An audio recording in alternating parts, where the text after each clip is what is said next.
some folks coming into the meeting here. We'll just give a couple seconds here. Scoot in a little bit to fit in the frame. For folks that are just joining on to the meeting here, we've got myself, Councillor David Hill. I'm here joined with my council colleague Wilson Lowe. We have some folks from the city here led by Tracy, who's the lead planner on this file. We have representatives from Stantec, who are the engineering firm / consultant, I think that's right, for the applicant. And we're here today to discuss the application that was submitted to the city about a month ago now for the tower system that is being looked at and proposed to go right by McGarry Court, the 35 and the 26-story structures. So I'm going to do a quick introduction as a city councillor here for the area. I'm then going to hand it over to our city staff, who will speak to the official plan, the policy related aspects that are of importance to this issue, and a little bit of the process. And then once Tracy's had the opportunity to go through that, she'll hand it over to Stantec, who will give a short presentation on the specifics of the application and what it means. And then we'll have a quick conversation on the topic of the transportation planning component of this. But certainly the most important aspect here is the opportunity for feedback. So this meeting has been scheduled for 90 minutes. We will take the whole time. Obviously, if you wish to leave sooner than later, that's your purview. But we will not finish the meeting before 9 o'clock or before all of your questions have been answered. And if we get to 9 o'clock and there are still some folks that wish to have some comments, certainly I would encourage you to reach out to whoever the appropriate person is, whether it's Wilson or myself, or if it's a specific technical question, who on this panel you wish to reach out to engage them. But if you don't know and you got a question, feel free to send it to your city councillor here and we will engage. So by means of an introduction, this application came into the city about a month ago. And this parcel of land that's looking to be developed for these two towers is high density residential. This is an appropriate use of this land because it is right in the transit hub area of Barrhaven. There's a significant amount of commercial in that area. It is really what we're striving for from a planning perspective in terms of creating that high intensity walkable community in the downtown hub type structures. It is aligned with the Barrhaven Downtown Secondary Plan, which when you look broadly at what we're trying to achieve in the downtown Barrhaven area over the next 10 years, 15 years or so, you're going to see more intensity in that area from a residential perspective. You're going to see the development of the North Jock Park system, which will be a regional park. You'll see the reduction in use of Jockvale Road from Greenbank to Longfields, and that'll be transitioning into a linear park system, which will allow walkability, bikeability in through that area down to the Jock River, and it will all be connected through that hub, which will be the Civic Center. It'll be a library, it's going to be a senior center, it's going to have a cultural center, and that really is the vision for that downtown Barrhaven hub, to be something that can be a community gathering space with some high density residential in and around it. And this application is a component of that. It does fit with the official plan. The official plan approves structures in the residential area here in this hub to go up to 40 stories. The reason why there's an application for a variance right now is because of the current zoning that goes with the Barrhaven secondary plan. I'll let Stantec perhaps speak a little bit more to some of the specifics on that. But at the end of the day, what I want to say as the city councilor looking at this from a good fit perspective, I am supportive of this application, but I'm concerned about the issues that I've been hearing from local residents, the folks that are going to be impacted by this, and I want to do the best that I can to take those concerns into consideration and then to be able to have those dialogues with city staff, with the applicant, in order to address those as best as possible. To date, the two issues that I'm most seized with on this file are, number one, I want to see as much senior-friendly housing units in this structure as possible. And what I'm talking about when I say that, I'm not talking about government subsidized low-income housing. I'm talking about something that is market rate attainable for someone on a fixed income. I have heard in no uncertain terms that here in Barrhaven, there is a lot of concern within the senior community about a lack of available places to downsize. So somebody that's lived here for 30, for 40 years, whose family are still in Barrhaven, who want to remain in Barrhaven because of that, but they're getting into their 70s, their 80s, they're having trouble navigating the stairs in their single detached house and they want to downsize. There are really very few affordable options for that demographic to move into here in the Barrhaven area. I do believe that engaging with our applicant to try to see where we can meet there in terms of having smaller square footage units that are not premium offerings. So we don't need the quartz countertop or the solid oak paneling in the floors or the high-end light fixtures and stuff. I'm talking about something that is market rate, affordable for someone on a fixed income. So that's the first thing that I'm going to work hard with the applicant to try and make sure that we can see, because it is a genuine need for the community. And I think it's a place where this structure can be a real opportunity for Barrhaven. That's my first point. My second point is with regard to the concerns over the traffic changes. I understand loud and clear that right now, even without this apartment structure being built, there are concerns with the traffic in and around the Longfield-Stranraer corridor. I completely understand that. I want to work hard with our city engineering staff, with our applicant and their traffic engineers to do the best we can to get the proper design for the McGarry Terrace Road as it gets opened up, to make sure that it is as safe as possible and that we are doing the best we can to get that design right, so that we land with the best outcome possible once people start moving into that structure. Okay, so to confirm, I support the application as it's come in. The two things that I think I can have an influence on in order to mitigate the biggest concerns are trying to get as much of this as attainable for senior citizens as possible, and working to make sure that the road safety in and around the structure is as safe as possible. I want to explain why I support this application. I support this application first and foremost because in the city of Ottawa, we have a severe housing shortage. That housing shortage is directly resulting in the high costs that people are paying for rent and for their mortgages year over. If we look at the last 5 years, the rent market's gone through the roof. Mortgages are extremely unaffordable for the new families that come out to Barrhaven. They're spending $2,800 bucks, $3,200 bucks on their mortgage for a townhouse.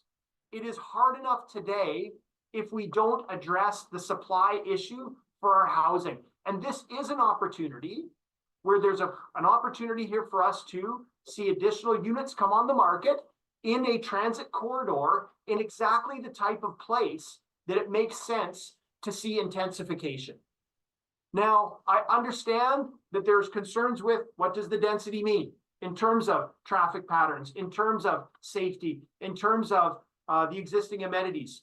This is where I want to work with staff and others to try to mitigate those as much as possible. But at the end of the day, I balance out the fact that there is an affordability crisis that is gripping us right now.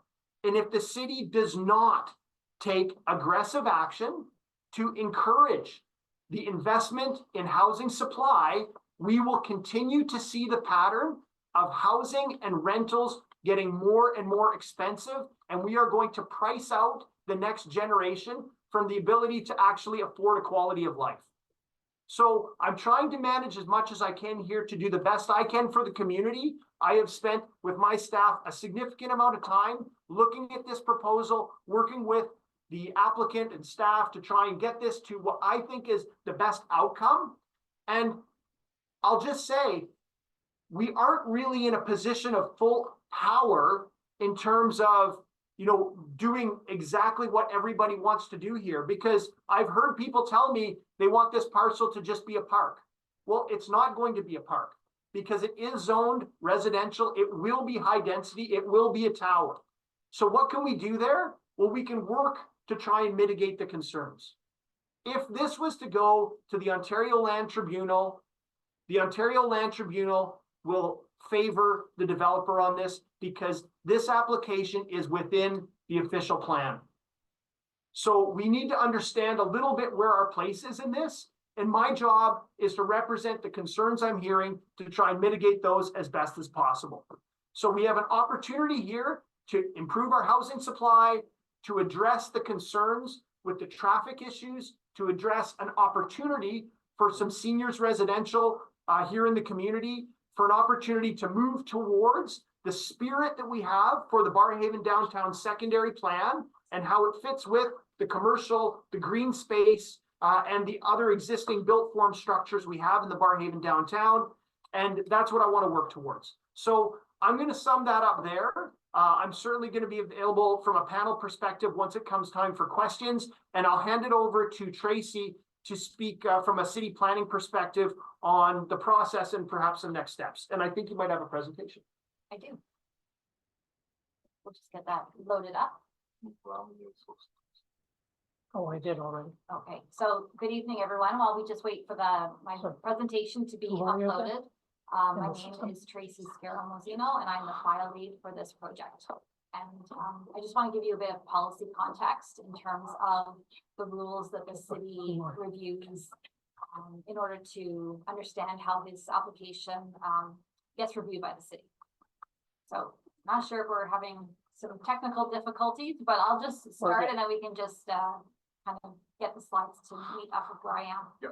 So the first slide that will pop up on the screen at some point will show one of the schedules from the City of Ottawa's official plan. And on the schedule, you'll see there's a big dark pink colored area. And within that area, you'll see the yellow star. And the yellow star is the location of 1034 McGarry Terrace. And this purple area is considered to be a hub designation. There are also other designations within the official plan for the same area. So it's also considered a town center. It's considered a protected major transit station area. It's also a design priority area. And the policies in all of these designations support high density, mixed use to support transit. There's also a specific policy that permits a maximum height of 40 stories in a hub within this suburban transect area. Next slide, please. Next one. Thanks. This area is also within the Barrhaven Downtown Secondary Plan, and that's also, this document is part of the official plan. It was done before the official plan was done, so not all of the policies line up with the official plan. But essentially, this has been approved by City Council. It is a legal document. The vision for the Barrhaven Downtown Secondary Plan is for this area to develop as a compact mixed-use transit supportive area. This should be the center of a growing Barrhaven community, and it's a meeting place for residents, for people to live, work, and play. And the goals, as you'll hear, I'm starting to repeat myself because they are all the same and they're similar and they're repeated through all the documents, is for this area to be a compact, dense urban form, for high quality urban design, for efficient multimodal transportation, to have a green space network, and to have a mix of land uses. So on the next slide, you'll see this colorful slide. You'll see a pink star sort of in the right corner area, sort of on that mustardy yellow color. And essentially, this is the designation plan that comes with a secondary plan. And that pink area is the location of 1034 McGarry Terrace, which is actually considered and is designated as a mixed-use neighborhood. So next slide, please, Jason.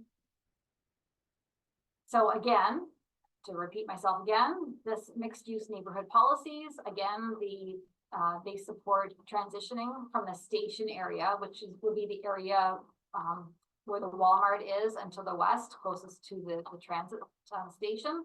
So for there to be transition from the station area to the east to the low rise on the other side of Longfields, for the area to evolve over time and to become dense and to support transit, there was the minimum density count of 60 units per net hectare. There's a requirement for buildings to be at least 2 stories. The ground floor is to be street oriented. And there is also a section here where it permits a height of 30 stories within a 400-meter of transit. So it is for that reason, with the limit of 30 stories, that's why we're here tonight discussing this proposal, or one of the reasons, with the applicant wanting to increase up to 35 stories. So next slide, please. Or you can skip to 2 slides. Oh, okay. So now basically this is just a quick run through of the process for how we review our applications at the city. So essentially an application comes in, signs get posted, we provide a heads up to the community, to the councillor, and we start on the circulation process. For this particular file, the councillor has requested that we have a public open house meeting and for me to attend so that I can hear the comments and concerns that get brought up by the residents. Once we listen to all these comments and concerns, we will address these, we'll take them into account, we'll talk to the applicant, see what issues can be addressed, and eventually I will prepare a report that will go to Planning and Housing Committee, and that is another opportunity for the public to have an impact and the ability to present to the Planning and Housing Committee, either in person or virtual. So please send me your comments, send the councillor your comments. Once I have them, I will put you on a list so that you'll be notified of when that planning and housing meeting is scheduled. And once that decision is made at that meeting, it will go on to council, and then council will make a decision based on that. And that is the end of the process. And so, as I said, I'm here to listen to questions and concerns, and I thank you for coming. And I'll pass things over to Eric Davies from Stantec. Wonderful, thank you for that, and thank you both to Councillor Hill and Councillor Lowe for organizing this, and glad to have a chance to speak to everyone, even though we're not in person. My name is Eric Davies. I'm a senior urban planner with Stantec. I'm assisting the owner of the lands to step these applications through the process for feedback from the community and from staff. I work as a registered professional planner at Stantec. And that's part of the reason why I'm here to try and answer as many questions as I can today. I can't answer all of them, but I'll certainly try to answer the ones that are within my body of knowledge. Before we get into the application, I want to talk a little bit about kind of the background that Ms. Scaramuzzino brought up related to the location being designated hub in the official plan and the other designations in the secondary plan. And I think it's important to understand kind of what we're dealing with both as planners, as city builders, and as the people who are trying to lead and guide the city through this stage in its development. So Barrhaven itself has a population as of the end of last year of 105,000 people. The portion of Barrhaven, which is basically from the Rideau River west to the 416. For comparison, the city of Kingston has 132,000 people living in it. We're almost the size of Kingston out here on our own. The city of Ottawa, writ large, has about 15,000 people who move to the city every year. Those people don't obviously all settle in Barrhaven. They settle in a lot of different parts across the city. But that's the scale of the development and the scale of the housing need that we're really looking for. So this project, although I recognize that it's certainly prominent when we talk about the other developments in Barrhaven, really what we're looking at is one small piece of a very big challenge that we as a city are trying to face, and we're trying to find different ways to try and overcome this challenge. For a long time, form of development that the city's taken has been one to grow outwards. And for a long time, since the end of World War II, this has actually worked fairly well. There was space available, and there was an appetite for this type of built form. What we're finding now is that changes are evolving at a lot of different sides. One is that we've realized that once you build over farmland at the edge of the city, you can't get it back. It's under houses, and you can't grow food on those anymore. When you look around the city of Ottawa, a lot of the places at the edge of the city are agricultural land that's quite valuable if you look at the whole city. So we need to keep that in mind when we're growing outwards. The other option is to grow upwards.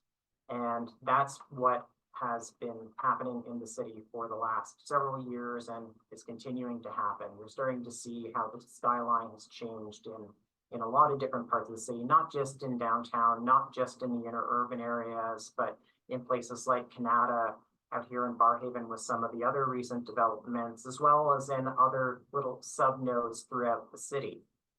So one of the questions is, if we are going to try and grow up, where does that go? What are the best places for that to happen? And that's where the new official plan that was approved in 2022 really tries to direct this to places where we've already made light rail investments, where we plan on making light rail or rapid transit investments. And these are the areas that are being designated as hubs.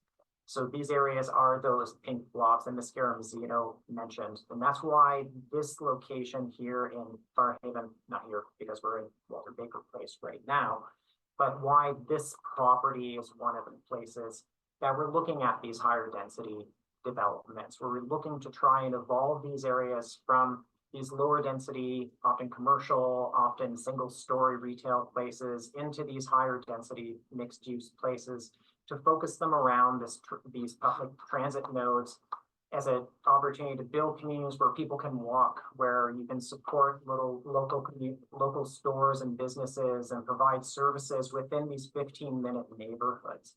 And that's really the goal that we're all trying to get to as urban planners, as city builders, and as the decision makers in our cities. And that's really where this development tries to fit itself into, and tries to find a way to help meet those city goals and meet those larger challenges that we're all facing, while also recognizing that there's a couple exceptions that we're asking for the city to consider. And that's why we're here talking about an amendment to the secondary plan, as well as amendment to the zoning.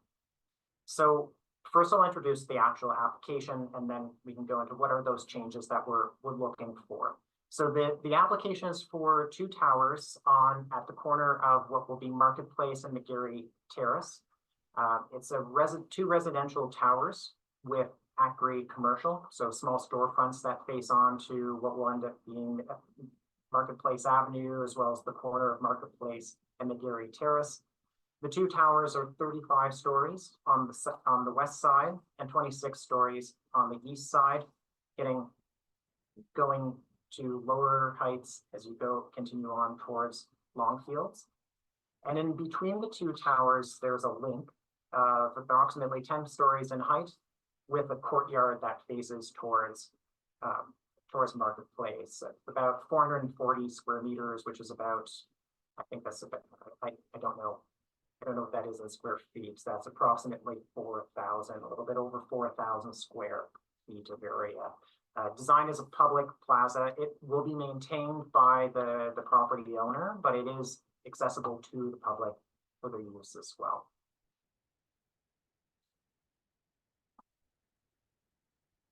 There's one final piece that I did want to share with people before we move on to the second bit, but it's now escaped my mind.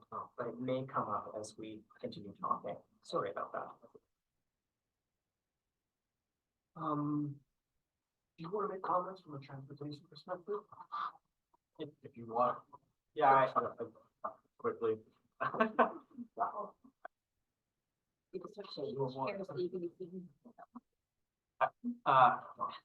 My name's Andrew Hart. I was the traffic and transportation engineer that did the study for this application.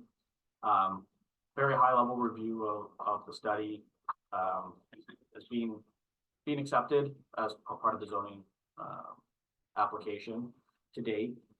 The findings generally, the site would not contribute to any more issues, within, the intersections at Longfields and Strandford or Longfields and Marketplace. So very low impact overall, based on the proximity to transit. BRT, we only assessed it as proximity to BRT, due to the horizons of the study. And as I said, accepted as part of this application, but for the next steps, there will be an update to the transportation study, as part of the future site plan application, which will deal more with access, the integration of the site to Marketplace, and the integration of it to McGarry, as well as the design and opening of McGarry Terrace from the current turnaround to Marketplace, and investigation on how that intersection may have to change at Marketplace to come up to current city standards for accessibility and crossings and traffic calming for those type of elements. So kind of a high level debrief of where we're at on the traffic side. And we will have another study and I assume another time to talk about it at the next stage. So I think the biggest takeaway for folks listening from a transportation perspective is that at present, what's being looked at is a high level zoning approval and a variance.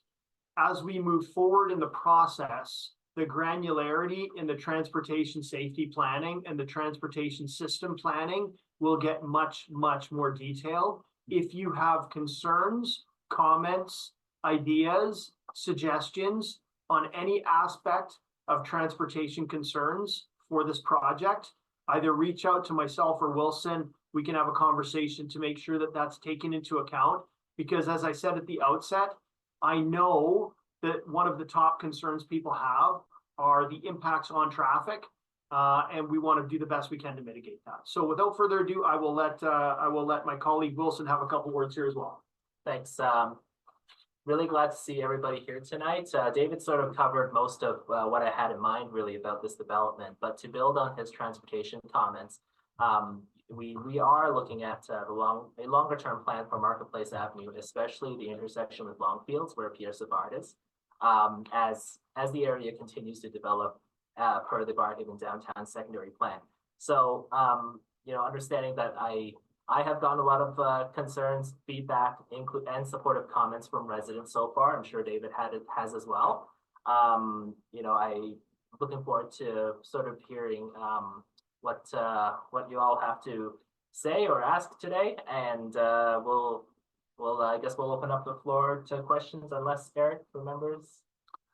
I do actually, and Oh, thank you for returning. So what I wanted to share was just, and I'll try and be as brief about this as possible, is what are the actual changes that we're asking for as part of this application. So there's two applications right now. One is for a change to the secondary plan, and the other one is a change to the zoning.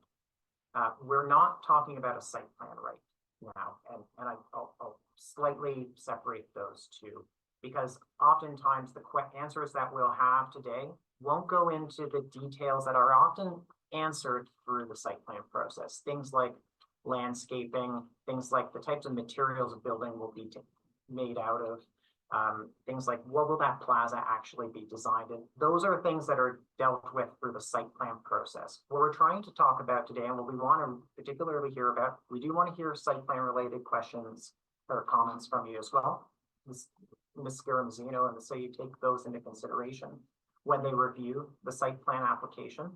But what we really want to talk about is the height, the bulk, the massing of those buildings. And so in summary, the secondary plan, the proposal is currently the secondary plan permits buildings up to 30 stories in Barhaven downtown. We're asking for an exception be made for one of the two towers that are proposed to permit a building up to 35 stories. The zoning related changes that we're asking, there are three of them.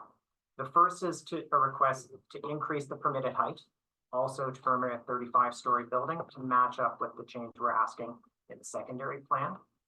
The other is related to gross floor area, which is just how many floors or how much building area can you actually put on a site? And we're asking to increase that for the same reason.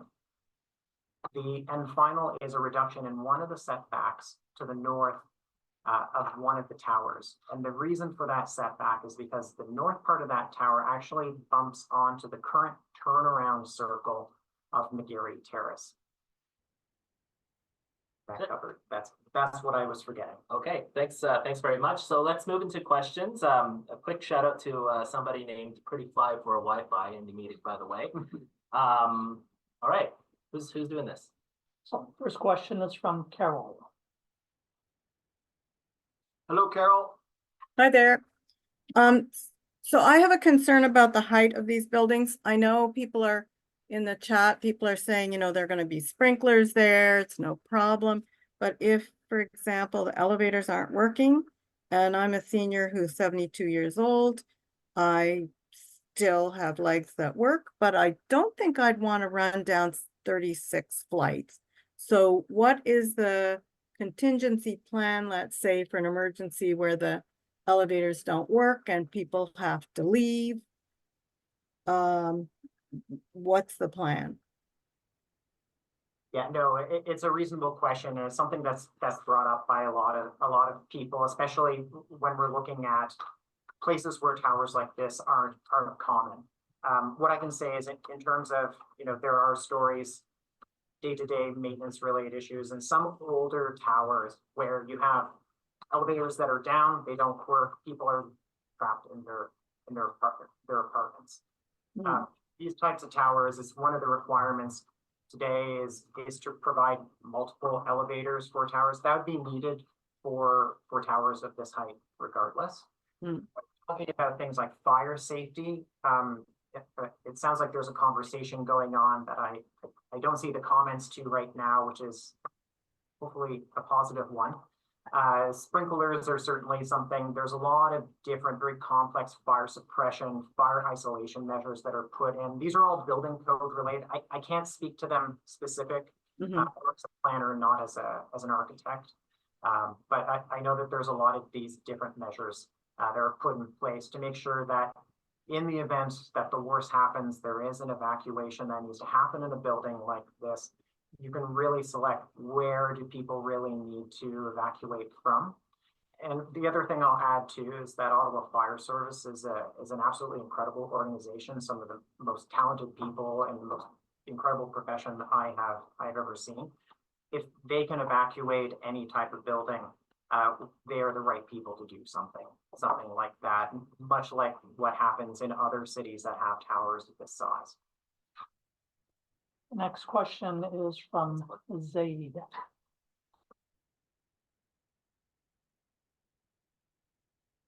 Maybe. Good evening, everyone. I already asked the questions there in the chat. Thanks for the opportunity. The first one was about, the second one was about the traffic, and the first one was about the development company. What's the name of the company? Yeah, the name of the company is Kionis. So Kionas.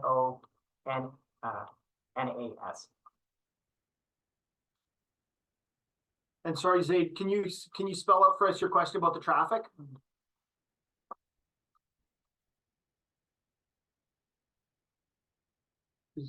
Okay, essentially, what was the result of the traffic assessment or study?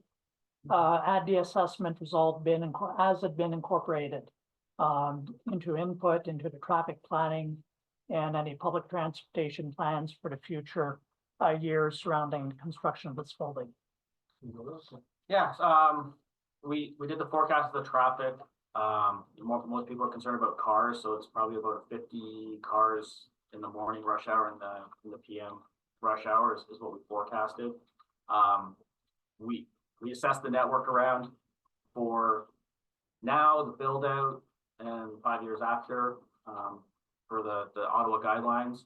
Again, the impacts were negligible, no issues, and operations were generally the same as, I say generally, they're almost the same as the background conditions. Very hard to parse out that impact. We also, for transit, we calculated approximately how many buses it would take to support this coming out of the transit station. We identified what it would take for sidewalks and speeds along McGarry and Marketplace to meet the multimodal level of service. So that will be translated into the next application, not this current one, but we've identified it early as part of our traffic study, and also looked at the access for trucks, garbage, move-in, that type of operations as well. And I know there's some refinements coming up the next stage at site plan to address those as well. So there are some things that we're still getting to, but everything that we've done to date has been accepted by the city and looks good to move forward with. And Zaid, if you have any specific concerns or issues on that, just reach out to either Wilson or myself, and we can perhaps have a more detailed conversation.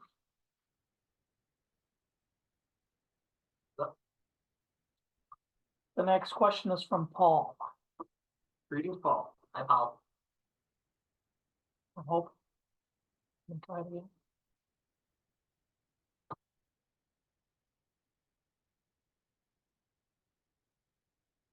Yep, he's unmuted. Okay, sorry about that. I guess my question is to get higher order transit into Barrhaven, like LRT at some point, don't we need more of these types of developments to help justify bringing LRT into Barrhaven, which will benefit all of us? Absolutely. Like whenever, like right now, the mayor's comments on Thursday notwithstanding, right now, when we're begging for money and talking about LRT plans or all of our grand plans for transit in the future, we're doing it in current context, right? And that's why it's so expensive for the existing tax base. Barrhaven, for example, is primarily low density right now. Actually, most of the neighborhoods the LRT goes through outside of downtown is primarily the low density. So, you know, we built transit first in some areas, and in other areas we're hoping, we're aspiring to put some higher order transit as well, but it's going to be very expensive. And part of, you know, a way to mitigate that is exactly what you said, is to sort of induce that demand by building it first. You know, improving the transitway service, improving the BRT service up to baseline in a few years, and up to Tully's Pasture for now, or the land bank, and you know, that way we can both financially and in terms of a user base justify projects like that. So yeah, these projects can help move plans like the LRT Stage 3 to Barrhaven forward. Thank you. Thank you, Paul. Okay, just a moment, please.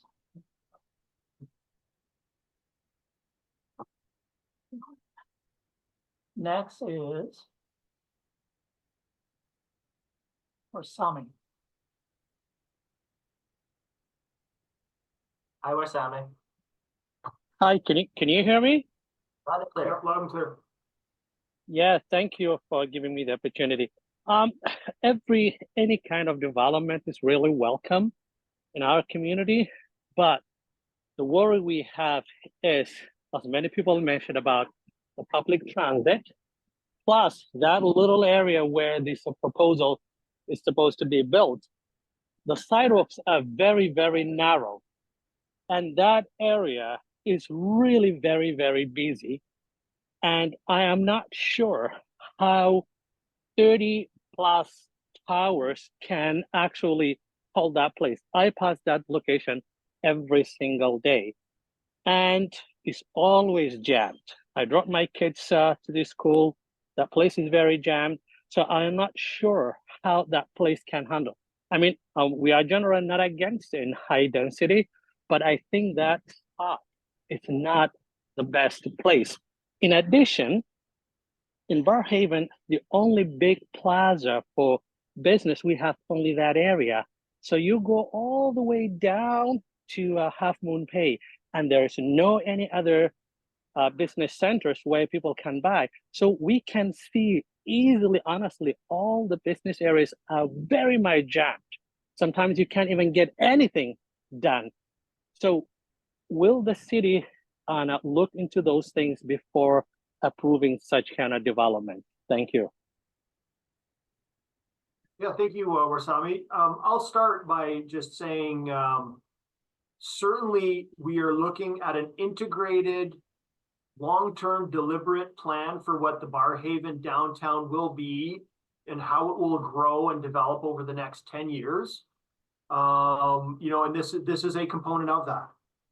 To get into the very micro weeds of your question, when it comes to, a concern about the width of the sidewalk, I think that's an ideal issue for you to be bringing up at this point so that we can, have those conversations. What you just heard from our transportation, engineer is that they've been looking at this at the very macro level, because really this application is only at the kind of the zoning official plan level right now. They're going to get into the very technical, centimeters and slide rules type engineering going forward. And so certainly I've taken note of your concern about the sidewalks. They've taken note about your concern about the sidewalks, because if we're trying to say that this is actually going to be a more walkable, a more senior friendly area that we can get around, well, then certainly we want to make sure that we're accounting for that in the transportation system. So I really appreciate that comment, Rasami. Thank you. I'll make a quick addition. Like the fact that you brought up the sidewalk is a great point too, because yeah, the sidewalk is a standard width right now. And if there are, if we want to spend the money to widen it in the future with the development, I think part of this development includes a what's called a privately owned public space. That will also widen the sidewalk in the vicinity of that development. And plus in the future, if there are sidewalk improvements to be had, you have a huge tax base right there from the density just to help support it. So it's, net resident of Barrhaven, the net cost will be a little lower. Want to touch on the bit you mentioned about Half Moon Bay. Yep, there's very little commerce south of the Jock River. It's Council Hills Board. ... But stay tuned. But yes, stay tuned. The development is coming. There are pockets that are zoned for it, and it should help divert some of that traffic out of there, unless they're all really wanting to go to Wizards Tower. If I can just add one other item on top of that, notwithstanding the battle of commercial for Half Moon Bay. Related to sidewalks, I completely agree with you. One of the things that we're proposing to put forward, there's going to end up, there's going to have to be a design done for the north side of Marketplace Avenue, the actual part of it that is within the city's right of way that's owned by the city. The other thing too is that as part of the urban design process, when you're looking at these towers, we're trying to figure out how should they be shaped, what should their massing be. One of the things that we chose early on was to try and figure out, can we push these buildings back to widen up the sidewalk, to provide more space between the city-owned part of the sidewalk and the actual buildings. And then we can do things like put additional trees and put in paving stones and other things as well. Part of that is the courtyard as well, but also the areas that are right in front of the towers, between the towers and the street. Next, Dean. Hi, Dean. Hi, everyone. Thank you very much, Wilson and David. Appreciate you guys hosting this session. You guys are the hardest working counselors in the city, and I hope we all appreciate you guys. I just had a couple quick questions about this project. I want to understand better first the fiscal impact of a project like this. I understand development charges on this number of units is probably worth about $15 million. And that's money, I believe, that gets reinvested into our community. It's money that helps keep property taxes lower for surrounding neighborhoods. So I'm wondering if you could speak to that. And then the other piece I was hoping you could speak to, as David mentioned, there's a huge gap between supply and demand for housing in our city. The cost of housing has absolutely skyrocketed. I know a lot of people my age are getting driven out of the city because they can't afford to live here anymore. And that includes people with good jobs, people who are married with families, and they just can't afford to live in Ottawa anymore. And you know, it also includes seniors on fixed incomes who have you know, lived in their community for a long time, people who grew up in Barrhaven have been here for a long time, and then they go to retire and realize that, you know, if they sell their house that they maybe can't take care of anymore or look after anymore, that all of a sudden they can't afford to live in Barrhaven anymore. So I'm wondering if you could talk a little bit about how building developments like this can impact the cost of housing in the city and help keep housing more affordable for everyone in the community. Tracy, do you want to talk about? Thanks, Dean. No? There's the very plain answer is more supply is good, regardless. The direct fiscal impact is the $15 million in development charges. To put it in perspective, a 1% increase in our property taxes is about $20 million. So this is across the city. So this one development in terms of the charges that it brings is equal to a 0.75% increase in our property taxes across the city.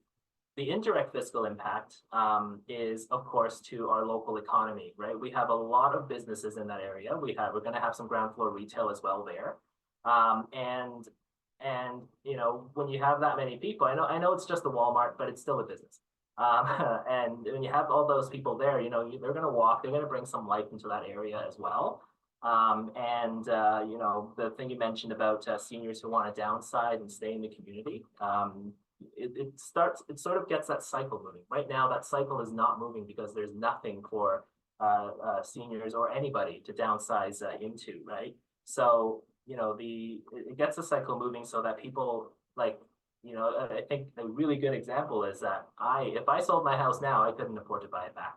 So, and I think I make a decent salary, at least. I live within my means. Anyway, I think David has something else he wants to add. No, I appreciate those comments, Dean. You know, this is an opportunity, I think, for Barrhaven not only to seize upon an opportunity to create some supply where we're lacking it. And this is why I highlighted at the outset of this meeting that I think the greatest need in the community is for seniors that are looking to downsize.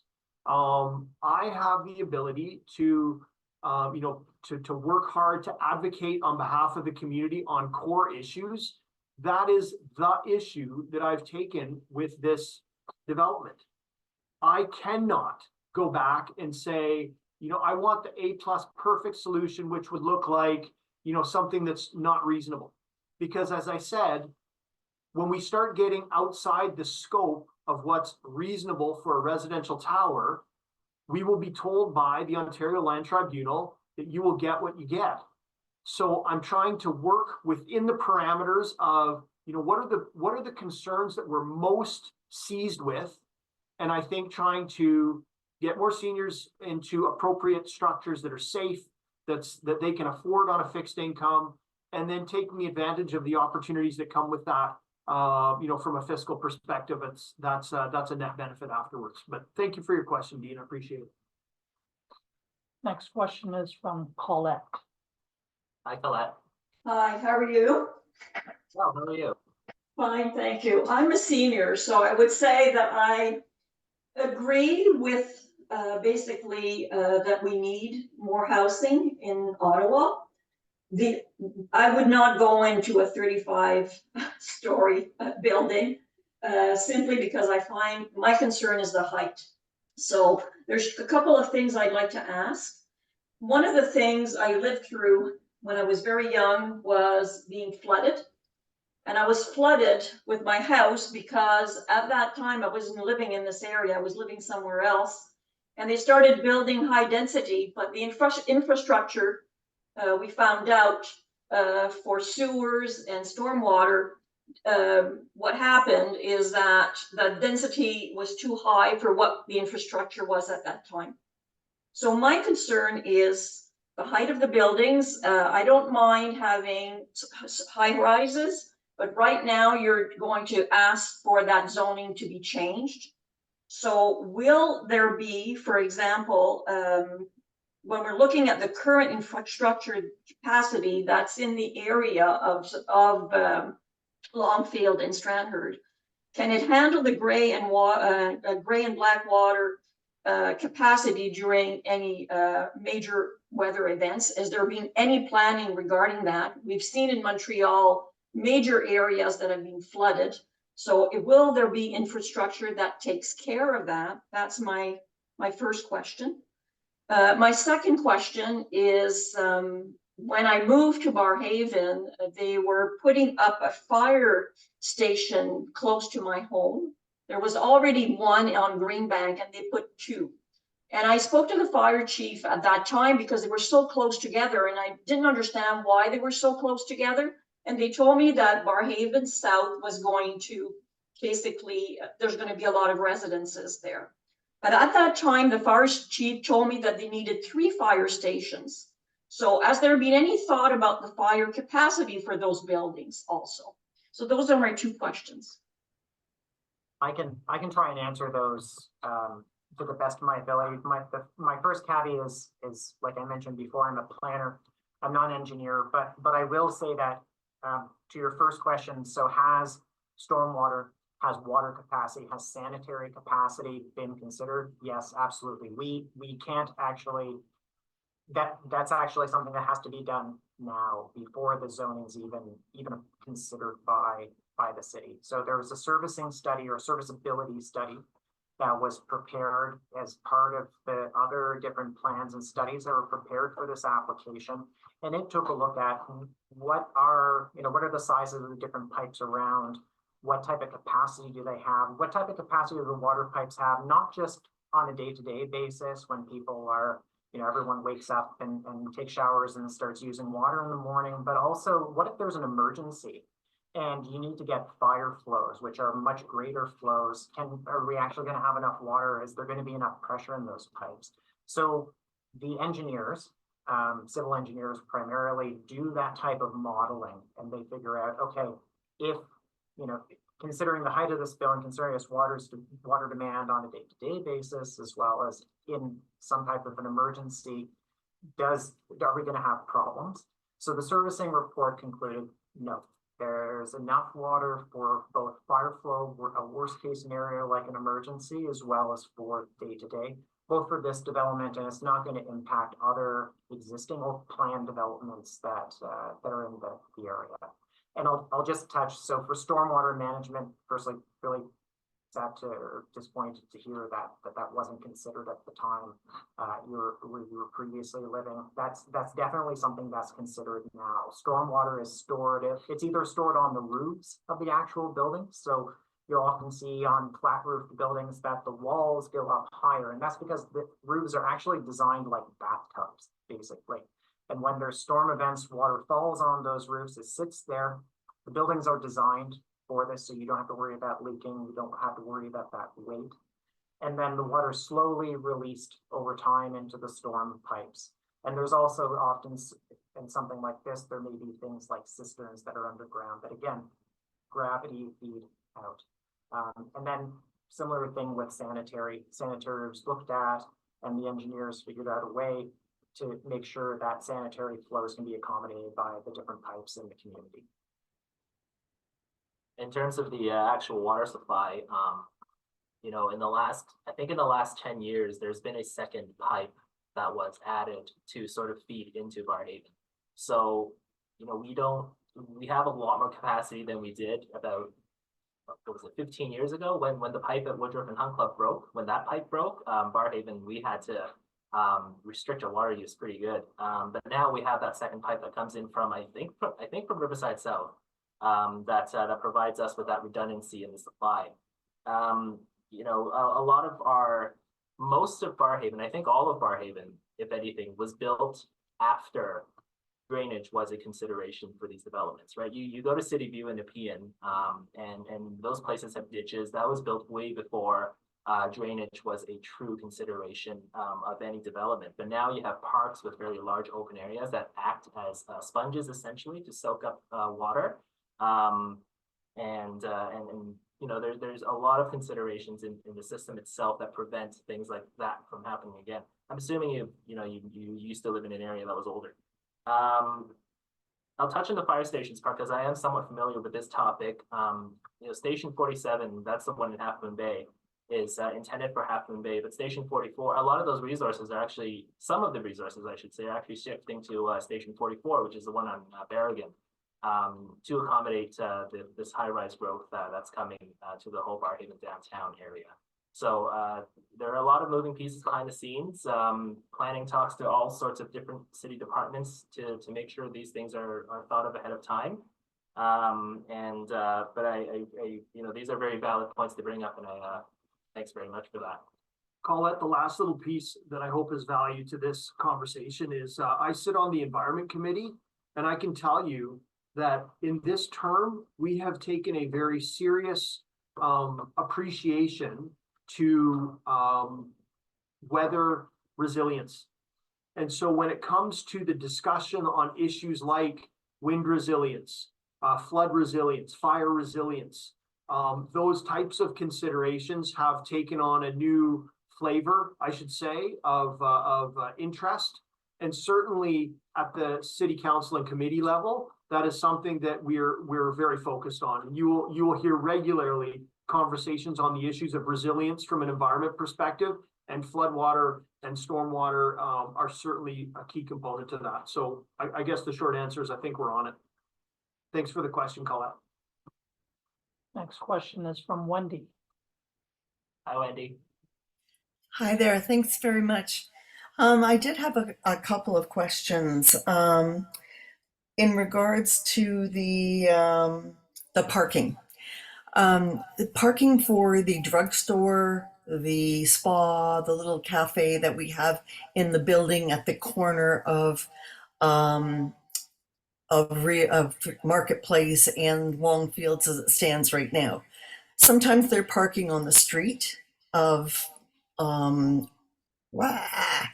trying to remember the streets, and it's in the way of people that are turning right because of the accessibility problems we're having to get into our building. So we're forced to go on to Longfields, turn at Marketplace in order to get into our building through the other end of Walmart. Those cars parking there puts us in a very viable situation. Sometimes the workers that are still working on that corner building are parking there as well. How is that going to be dealt with? Because I can see that the parking for those services are right now, they can go beside the drugstore, but I imagine that's going to be taken away with all the space that's going to be needed for these two towers. Now, are these two towers then for their services? Are they going to have a visitor parking that will take them off the road for parking quickly? Wendy, it's a good question, and I wish I had a better answer for you about the existing site and the commercial uses there, because when that site was developed, we do parking calculations based on what the zoning bylaw requires. It has enough parking in that parking garage to accommodate all the different commercial demands. So if people are parking illegally on the street and they're accessing either the construction site or for construction services, or they're using the services on the in that first phase, there should be parking that is accessible to people who are using those services in the first phase. What I can say about the second phase is there's a plan. So the plan is to have one parking space per unit. That's the ratio that we're looking at. And then there's also additional parking that's proposed for visitors that's delegated or allocated just to visitors for the new tower. And then there's also parking available for people who are going to be visiting or employees that are working at those commercial spaces on the ground floor of the new tower. Could you give a comparable to some of the other tower buildings in Ottawa in terms of what that parking ratio looks like?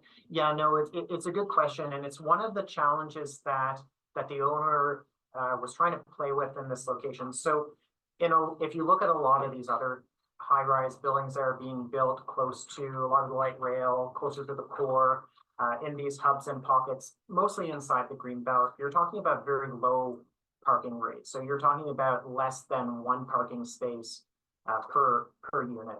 And part of the reason for that is going, the cost to build parking is expensive, especially when you're talking about underground parking like this. So if we want to try and encourage people to use public transit, one of the ways that you do that is you squeeze the supply of parking. The owner, the proponent for this took a look at this and they went, no, we know that parking's a concern in Barrhaven, and we know that Barrhaven, especially with the fact that it's still the transit way, is in this transitional kind of period. It's still very much built like a suburb. Most of it is built in a lower density built form with surface parking and with a lot of space between different uses. But this particular pocket might be a pocket where you could live and you could walk to go get groceries or to get other services, get to the bus to go to work. But a lot of the other area outside of this pocket of Barrhaven downtown, many people are reluctant to give up their cars. So we want to provide that type of transition. Wendy, I think that's a really good comment because it's something a lot of people are concerned about are, what is the impact of these towers on parking in the area when it's already a bit of a parking disaster? And it's a very fair comment. I was very impressed to see the parking ratio that the applicant put in. And I'll be honest with you, to me, this is a good example of, the invisible hand of the market doing the right thing, because they're not obliged from a parking minimums perspective to do this. They're doing it because the proponent believes that it is the right thing to do in this area to have adequate parking. And that's in contrast to a place like the old Greyhound bus station downtown, where I think the parking to unit ratio is 0.2 to 1. So I think it is a very mature approach that the applicant has taken with regard to parking. And Wendy, you've made me aware of something that I think I'm going to do some work with Wilson and probably with the BIA and the community associations over the next few weeks. And I think I'm going to make some better awareness of the parking that is currently available in that Haven Tower, so that people aren't illegally parking in front of it, and so they know what to do. But I think it's probably just a newness and an unawareness issue where people are thinking, hey, I'm going to go stop at that new cafe. I don't know where to park. I'm just going to park illegally. But if we actually inform people through our newsletters and through social media, I think that'll probably go a long way to helping educate people on what to do. So thank you very much for your comments, Wendy. Okay, next is Marco. Hi, Marco.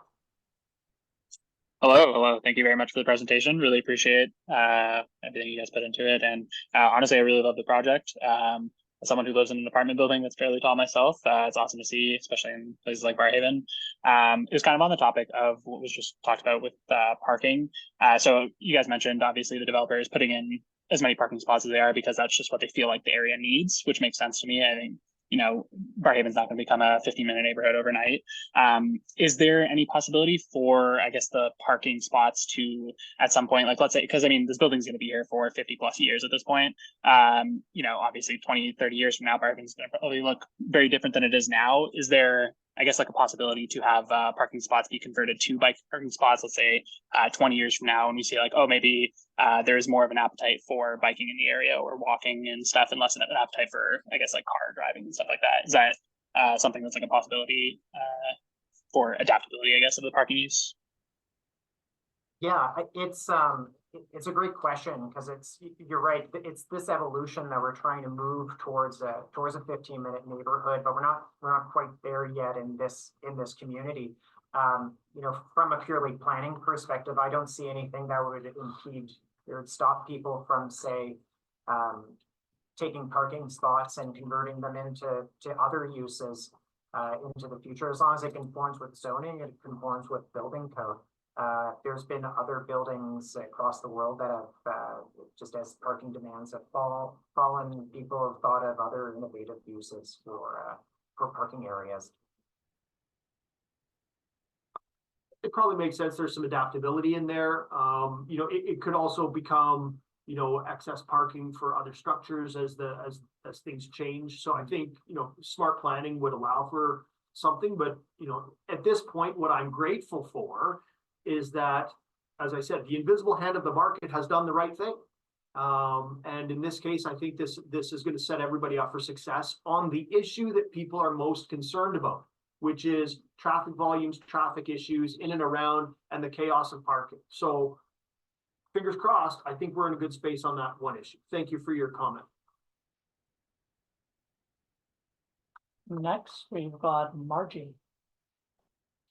Hi, Margie.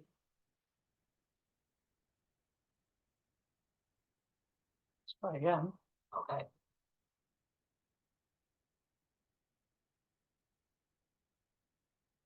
More time. Not accepting the Margie, if you're on the call, you're gonna get sent a request to unmute so you can ask your question. Once you see that on the screen, please unmute and ask your question. Or we can come back to you. Come back. Let's go back to her. Or you can go to Lee. Okay. Hello. Hey folks, my name's Lee Honeywell. I'm a resident of River Ward. I grew up in Ottawa. My family doctor's in Barrhaven, so I'm there quite often due to some health issues.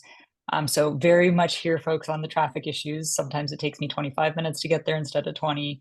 And yeah, I'm really excited about this project. I'm really excited to see more density in an area where there's already a fair bit of development. I was hoping that folks could, either the developers or city folks could speak a bit to the unit mix. There was some discussion in the chat, but you know, unfortunately, there's only 12 3-bedrooms. Why can't that be more? And what kind of efforts beyond like cheaper countertops are there going to be? When I was poking around in the development application, I saw that the development is getting advantageous mortgage rates through the CMHC MLI Select program in exchange for providing barrier-free units, BMR units, and achieving sustainability standards. So I was hoping that folks could speak a little bit to that. Yeah, no, happy to speak to some of that. So, you know, you're right. One of the challenges that does come to trying to provide housing, higher density housing for a whole mix of ranges of people at different age, you know, life stages and walks of life. One of the things that often comes up is, you know, there's studios, there's 1-bedrooms, there's 2 bedrooms, but there's not a lot of 3 bedrooms. 3 bedrooms have been a bit of a challenge to just in the market. It's sort of there's something that, even though there's a lot of people talking about desire for more 3-bedroom units, they are still a challenge to rent. And that's, I think, as time passes and as it evolves, there's going to be more uptake in them. But it does put, in this case, the property owner, the developer, in this awkward case of going, well, like there's a benefit from a planning perspective, provide 3-bedroom units, but there's not that much demand for it. So 12 doesn't sound like a lot of 3 bedrooms, admittedly, but it's more than what I've seen in some other higher density developments. That's my I guess attempt at as optimistic an answer. I need to get better at my PR and things. You know what? I don't know that off the top of my head. Because we're at the official plan, the zoning stage right now, the details of how exactly those footprints and how many, what the mix of those units aren't quite decided yet. So right now we're proposing 592 units, but that may evolve, and you may find that it goes up or down a little bit if they want to say break some of the 2 bedrooms apart to make, say, more studios, to make more attainable housing, or decrease the number of studios to make 1 bedrooms or 1 bedrooms plus den. So there's a bit of a shifting to that. Really, what we're talking about right now, at least, is what's the building height? Obviously, one of the big topics, but also what's the shape of these buildings? What's the massing? What type of uses are there going to be? How do they relate to the street and the public realm? So I hope that sort of answers your question, at least. Lee, and I'll just throw a comment on there as well. When you look at Barrhaven writ large, we have a whole lot of single detached and now townhouses coming in, especially in the new areas. And those are pretty much all like 3 and 4 bedroom units, right? So we got lots of that stuff. And that's not to say that we don't want some of it as part of the mix and the balance for an apartment.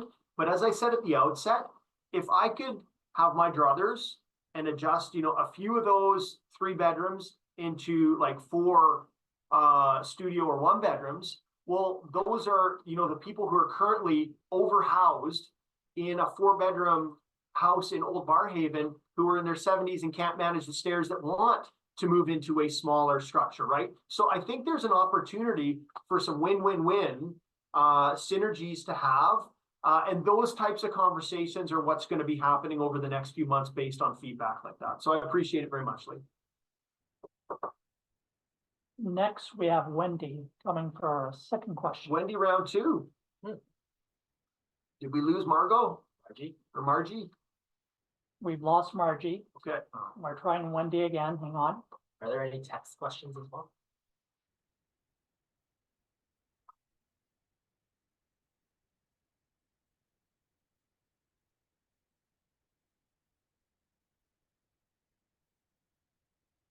Yes, Wendy to unmute herself. Wendy, can you unmute yourself?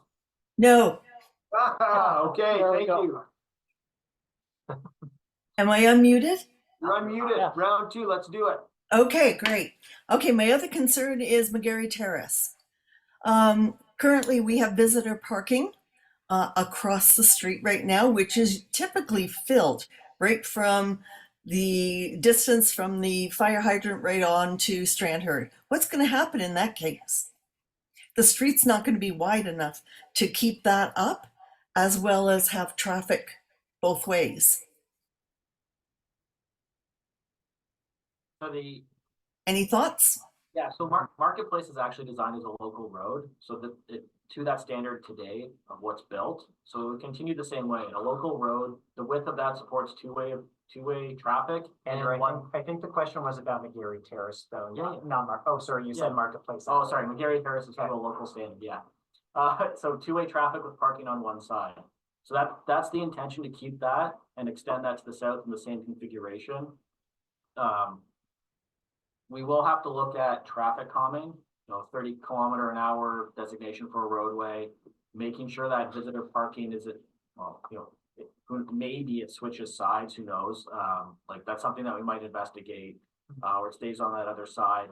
We'll have to integrate it, remove that turnaround, formalize the existing accesses on there, and then put the whole road down to Marketplace. Bulb outs or speed humps would be the traffic calming thing. We're gonna look at the new sidewalks, and we'll have to, depending on what the traffic is once we finalize the site plan, there might be a review of what that intersection of McGarry, Sioux Holloway, and Marketplace that becomes, and how the crossings all work there too. So there's a lot of improvements that we'll be looking at because of the McGarry extension at down to Marketplace. So it should be a positive thing at the end of the day. But I will highlight that is probably a year or so away until we get into that part of the process, which is during the site plan. So after this part, if this part gets approved, we would then move to site plan. So there's going to be a little bit of a time delay for those details to come out, but there will be public consultation. You should be aware of it. And I assume we'll have this conversation again as part of the site plan application. This is an extremely high priority issue for Councillor Lowe and I to get right, is that road. So it's going to get scrutiny. All right, next we have Cassie. Hey, Cassie. Hello, I'm Cassie. I just moved to Ottawa and Canada overall, actually, in the last couple of weeks as a new permanent resident. So thank you all for letting me come to your country. And the cost of housing here has been a pretty big surprise to me. So I'm pretty excited, I guess, that people are taking it seriously and looking to build more housing. We definitely had a challenging time looking for a place we could afford, and rent here is much different than what we were used to in our city in Nebraska back home. And so I'm really excited that our folks are trying to tackle this on all fronts to get more housing and more options for families like mine. We're one of those 15,000 families that came to Ottawa this year that need a place to live. And so I was curious about this project though, because in Lincoln, where I'm from, which is obviously a very different city size, the entire town of Lincoln's not a whole lot bigger than just Barrhaven. We've had some buildings go up that had like the first floor retail, and then the retail just sits empty for quite a while. So I'm curious if that's something you've seen in Ottawa, with new buildings that are mixed use on the first, second floor. And how do you address that if that is something you're seeing here, to make sure that space actually gets filled and you get kind of the vibrant community feel that you were hoping for when the building went up? I can take a try at that. Firstly, welcome to Ottawa. Glad to have you here, and glad to hear that you've been able to find a roof to call your own, especially in the current rental market. This is something that I have noticed in certain places in Ottawa, but it really depends on the neighborhoods, and it depends on, honestly, to risk also evoking the invisible hand of the market, that pull and that tug and pull between prospective tenants and how much the property owners are willing to rent these spaces out for. Some landlords or some property owners are quite particular about trying to either select the right type of tenants or the right at a particular rent amount, and some are more comfortable waiting for someone to come around. But you're right. Sometimes it can also mean that you have blank facades. I can't speak to what this property owner's plans will be from the retail. Admittedly, I haven't asked him about that, and that might change depending on how the site plan process evolves or how the retail market evolves. What I can perhaps say, just as this is purely anecdotal, but if you take a look along those single-story buildings along the Marketplace Avenue to the west, there seems to be pretty regular tenancy there. I haven't seen very many vacancies there that have lingered. So to me, that's a good sign that having more space, this might be an opportunity for retail space that you can say, if you build it, they will come. Those spaces it's a mixed use center zone. There's a whole bunch of different commercial uses that are permitted in those. And with 592 units on top of that small retail space, that's a lot of demand that'll come there as well. That'll go down there as well. And I think someone's gonna send me an angry email about this, but the vacancy rate, the commercial vacancy rate in Barrhaven is very low. It's actually a factor behind why commercial rents are so high in Barrhaven. It's because we just have very low vacancies. So it's partly due to new development that has no retail. It's also due to sections of Barrhaven that were built without retail in mind. The entire section, there's a whole part that's closer to Fallowfield Road in my ward that has nothing unless they go down to Strandford Drive. So, these are sort of some of the forces behind it. And if I got that wrong, whoever's in the business community on that email on this call can send me an email and something Cornhuskers. We don't have a question at this time. However, based on the chat, DC's development charges inside the Greenbelt versus outside the Greenbelt. Who wants to tackle development charges? David does. Or try to explain them to everyone. So is there anything specific about it, or is it just? It's a little bit of a debate going on, so I figure until people come up with new questions, I'm throwing this one at you. I'm guessing part of the question is why development charges are the same in the suburbs versus in the inside of the Greenbelt in the city. And that was changed in 20-something teen. That was changed in the late 2010s. No, sorry, that was changed in the early 2010s. When the last mayor had approved the initial LRT project. And the reason is otherwise everyone inside of the Greenbelt would have, you know, shouldered the entire $2.1 billion cost of the LRT. I believe that was the reason behind evening out the DCs, but other than that, Investment in the community means tax base, commercial tax, residential tax, opportunities to invest in amenities, invest in parks, invest in recreation centers, invest in all of those things. So that there is benefit to come with those development charges. Understanding that at the end of the day, our growth needs to pay for our growth. And we need to take into consideration those things like the stormwater sewage issues that were brought up earlier. And that's the priority issue that goes with it. And you have to remember that this is about $15 million in development charges. So, you know, that's the equivalent of a 0.75% property tax increase across the city. So being shouldered by this one development. So, you know, that density will bring a lot of sort of addition / expansion into our existing tax base to help pay for things like bylaw enforcement on Marketplace Avenue, or better sidewalks, or you know, new fire equipment. And on that note, Marco is back for round 2. Hi, Marco. Hello, thanks for having me again. So on that topic of development charges, I could be mistaken, but I think from what I last saw, like close to 40 or 50% of the development charges goes to like road projects.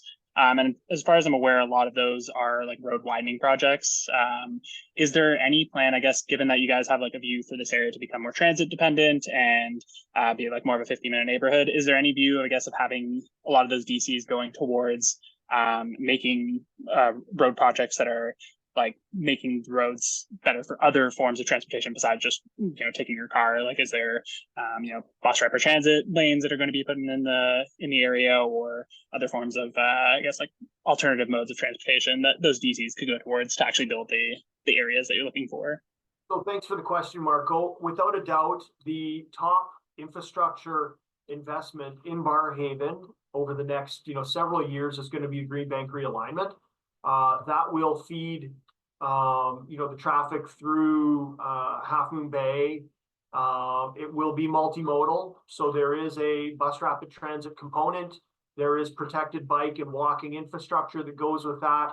It goes right up through into the marketplace area from Half Moon Bay, and certainly that is going to be the target for a significant amount of the development charges that come out of all new developments in Barrhaven, because there is absolute impetus to get that accelerated, both in start date and completion date. And so, you know, this is another opportunity for the city to take the opportunity for growth to pay for growth. So I appreciate the comment. Yeah, go. I just want to make sure you're not confusing, like that full number is 40 or 50% of that would be for transportation, because that's not the case. Transportation is a subgroup of that, so it's probably the 40 50% of that subcategory. So I just don't want the numbers to be confused in this. There are very rigid categories that go to different bins, I'll say, of city planning. That, no, transportation is only a small one. So not to think that 7 to 8 million is going to roads specifically from this project. So I appreciate that we're getting about a couple minutes out from 9 o'clock. I just want to say for myself, first and foremost, thank you very much to everyone that took the time to listen, you know, to part or all of this conversation. It's an important conversation. This is about the shape, form, and feel of our community going forward. And so I just want to say thank you to all that have taken the time to listen. Wilson and I are going to be continually listening to you on this issue until, you know, people are moving into these towers. So should you have concerns, questions, issues, please raise them to us. We will hear where you're at. We will do the best that we can to address those as we move through the process. I promise you that we will be transparent. If there's an opportunity for you to speak to us or at a committee meeting to have your voice heard and represented, we will enable that process for you. I'm well aware that there are people that have concerns with this. I can't necessarily fix all of the concerns, but what I've said from the get-go is my view is I want to take the good from this. I want to take the opportunity from this. And then I want to hear where those concerns are so that we can mitigate those as best as possible. So thank you very much for your time. I'll let Wilson have the last word here if you wish. Oh, wasn't prepared for this. Well, we have one more question. Okay, let's take that. Oh, we got another question? We have another question. Oh, you're offering more questions here. We just did the wrap up, man. Yeah, from Barhaven. I did Okay, not signal the Barhaven. wrap up. You went too quickly. Okay, Barhaven, where you at? All right, Barhaven here. Yeah, sorry, you were doing the closing remarks and I realized, okay, I should probably get my question out there. All right. I know initially about a year ago on the application, the original proposal was to go a bit higher, to do 40 stories and 30 stories. Now I know it was changed and revised after discussions to reflect like a 35 and 26 stories. Now, I really think Barhaven could have a real opportunity to really stand out, and something like a 40-story building can really draw eyes. You know, when you're coming up the 416, if you're coming from Southern Ontario, it really puts things into perspective. And especially if we want to build this core and density and one day stage 3 LRT, if that's still a thing, you know. So is there, I know a lot of the discussions are on reducing the height, or the height is too high. I'm kind of going at the opposite, like let's go even higher. So I don't know, just want to get both your guys' perspectives on that. So the application that came in is this application. So there may have been numerous discussions, you know, previously that were not formal. This is the formal process by which the applicant submitted their application, and it is for what you've seen before you. It's really not my space as a city councillor to, you know, demand what the built form of a parcel of land is going to look like. It's the city's job to define the zoning implications, you know, based on the policies of the official plan. And that's really the variance discussion that's being had. Is the official plan says this parcel can be used for X. The Barhaven secondary plan says it's Y with its zoning. There's a bit of disconnect there. The developer's looking at this to see how they can, you know, build this, you know, to you know, be within the constraints. You know, and they need a couple variances in order to do that. So, you know, the height is what it is. I did not ask anybody to do a certain height. I simply was on receive, as the city was, to say, okay, we understand the zoning, which is the lever we can pull and push in terms of residential structure. You know, and then it goes through the sausage making process of, you know, variance, and then it's going to go into the site plan and the, you know, the myriad of other, you know, collaborative plans that support it will come in at that phase. And the best thing that I can do, as I said, is try and, you know, have your concerns at the forefront of my understanding so that I can represent those. Because again, to go back to my comment at the beginning, if people don't like this plan, it is next to useless or worse for me to simply go to war and tell you that I'm going to be your champion, I'm going to fight this, because you're going to end up getting what the tribunal tells you you're going to get, which is going to be an unmitigated development to that standard. So I'm trying the best I can to listen to folks on what the, you know, the built form is going to look like, what the concerns with traffic are going to be, what the best outcomes for the community are going to be, and try and influence that. I don't know, Stantec, do you have any comments on, you know, structure, heights, and all that kind of stuff? No, the one thing I'll add to that is it takes many buildings to build a skyline, and this isn't the 40-story that you might be excited about, but there's a lot of opportunity in Barhaven downtown now and into the future. No, for sure. Thank you for your answers. And I came a little late, but just in general, if it does get approved and whatnot in later this year, what's the expected construction timeline? I'm not sure if that was talked upon. That's a good question. I actually need to confirm that with the property owner right now. I mean, they're very excited to get underway with this project, but we need to make sure that we go through our due process with this, make sure that we get the feedback from the community and get the approvals from committee and council. And then we need to go through the site plan process as well. This is where we're gonna iron out all those little details, like how exactly is the McGarry Terrace extension gonna be designed? Do there need to be adjustments to intersections? What's the materials on the outside of the building? How are the courtyards and things designed? So there's a few more steps that we need to go through before we can get to just actually moving some soil and digging. One last question. This is regarding the data used for the traffic studies. Can anyone explain where the data came from, the date of the data, and whether or not it is outdated or not? Yeah, so generally, the best data for traffic is within 3 years. Within 5 years is acceptable.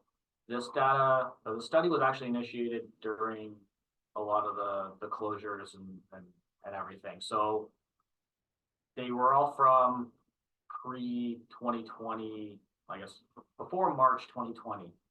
There was one count that we did get just to look at, to gauge turning volumes, which I think was 2022. But these all remain valid. I would say generally in the city, we're still returning to pre-traffic levels. So 80–90% in some spots have recovered fully. So they're probably the higher volumes you would see, even if we went out and did counts today.